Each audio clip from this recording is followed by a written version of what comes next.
Okay, আজি আমাৰ গোটেই ভাৰতবাসীৰ বাবে কিমান এটা ভাল খবৰ সকলোৱে নিশ্চয় অনুমান কৰিব পাৰিছে মই কোনটো কথা ক'ম।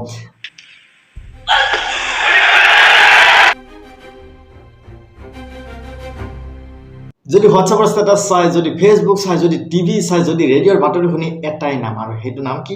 মীৰাবাই চানু। আৰু তেখেতৰ সম্পূৰ্ণ নামটো হৈছে চানু শেখম মীৰাবাই। আৰু তেখেতৰ বিষয়ে আজি অলপ কথা কোৱাৰ আগতে এটা ইণ্টাৰেষ্টিং কাহিনী কওঁ। যেতিয়া তেওঁৰ বয়স 12 বছৰ আছিল, মানে 12 বছৰ বয়সত তেওঁৰ দাদাকে মানে গম পাইছিলে যে এই ছোৱালীজনীৰ মানে কিবা এটা আছে। কিয় জানেনে? আমাৰ এই নৰ্থ ইষ্টত মানে খৰিৰ প্ৰভাৱটো বেছি। তো তেওঁৰ ঘৰ মণিপুৰত। তো খৰিৰ বাদুল, ডাঙৰ ডাঙৰ বজা, খৰিৰ বজা তেওঁ কঢ়িয়াই লৈ যাব পাৰিছিলে। তেতিয়া দাদাকে অনুমান কৰিছিলে কিবা এটা আছে, তাইৰ হাতত কিবা এটা আছে। আৰু এতিয়া সকলোৰে বাবে এটা ইনস্পাইৰেশ্যন হৈ পৰিল মীৰাবাই চানু। আৰু মীৰাবাই চানু জন্ম হৈছিলে আগষ্টৰ 8 তাৰিখ 1994। মোৰ জন্ম 1992, তেখেতৰ জন্ম 1994। বৰ্তমান 26 বছৰ বয়স। আৰু তেখেতে গভৰ্ণমেণ্ট অফ ইণ্ডিয়াৰ পৰা পদ্মশ্ৰী সন্মান লাভ কৰিবলৈ সক্ষম হৈছিল। ৰাজীৱ গান্ধী খেল ৰত্ন এৱাৰ্ড লাভ কৰিবলৈ সক্ষম হৈছিল 2018। আৰু তেখেতৰ যদি উচ্চতাটো যদি আমি চাবলৈ যাওঁ তেনেহ'লে তেখেতৰ উচ্চতা 4 ফুট 11 ইঞ্চি। আৰু তেখেতৰ ৱেইটটো হৈছে 49 কেজি। এতিয়া আমি গম পাইছোঁ তেখেতে যে পদক লাভ কৰিলে মহিলাৰ 49 কেজি শাখাত। এই মহিলাৰ 49 কেজি শাখাটো কি জানেনে?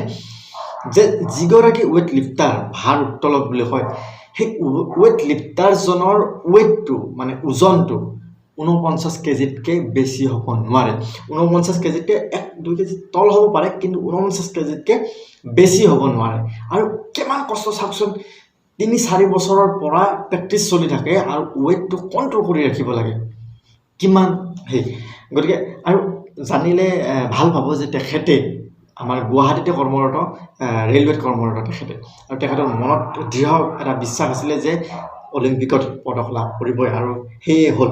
ব্যক্তিগত শাখাত প্ৰথমটো পদক লাভ কৰিলে ভাৰতৰ পৰা তেখেতে।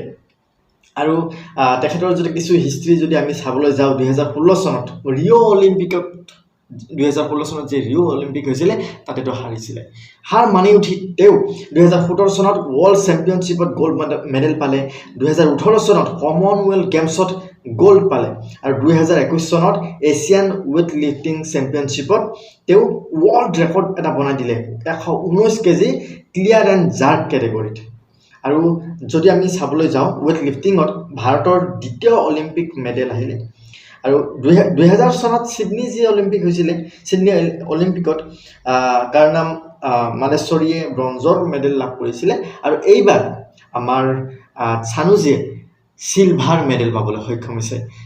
ভাৰতবাসীৰ বাবে কিমান এটা সুখৰ খবৰ। আৰু বিশেষ কি ক'ম, বিশেষ ক'বলগীয়া নাই। সকলোৱে গৌৰৱ অনুভৱ কৰিব লাগে। আৰু আমাৰ যিখিনি মানে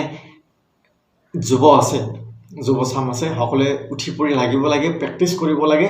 আৰু প্ৰেক্টিচ কৰি দৃঢ় বিশ্বাস ৰাখি দেশৰ কাৰণে কিবা এটা কৰিব লাগে।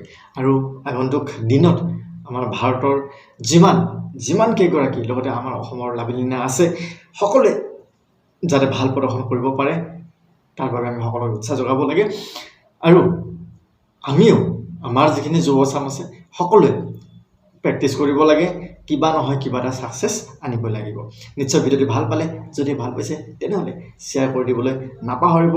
আৰু এটাই কথা ক'ম, টকিঅ' অলিম্পিক 2020 আমাৰ কাৰণে